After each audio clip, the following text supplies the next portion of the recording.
আমি এখন মূল সিদ্ধান্ত প্রস্তাব এবং তার উপর আনীত সংশোধনীগুলোর উপর মাননীয় শিক্ষামন্ত্রী জনাব মুহিবুল হাসান চৌধুরীর পক্ষে মাননীয় শিক্ষা প্রতিমন্ত্রী বেগম শামসুন নাহারকে তার বক্তব্য রাখার আহ্বান জানাচ্ছি।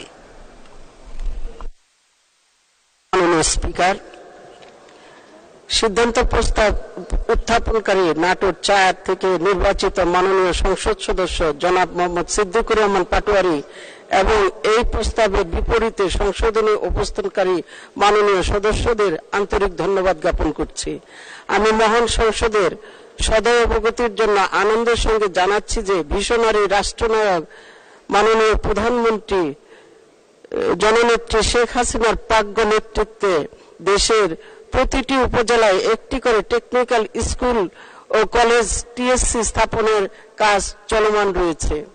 কারিগরি ও মাদ্রাসা শিক্ষা বিভাগের অধীন কারিগরি শিক্ষা অধিদপ্তর কর্তৃক বাস্তবায়িত ১০০টি উপজেলায় একটি করে টেকনিক্যাল স্কুল ও কলেজ টিএসসি স্থাপন প্রকল্পের আওতায় নাটোর জেলার গুরুদাসপুর উপজেলার গুরুদাসপুর সরকারি টেকনিক্যাল স্কুল ও কলেজ স্থাপন করা হয়েছে এবং ২০২১ শিক্ষাবর্ষ হতে ৬ষ্ঠ থেকে দ্বাদশ শ্রেণী civil contractor and safety, IT and IoT, basic general electrical works ও ফিশ কালচার অ্যান্ড ব্রিডিং ট্রেডের শিক্ষা চালু রয়েছে।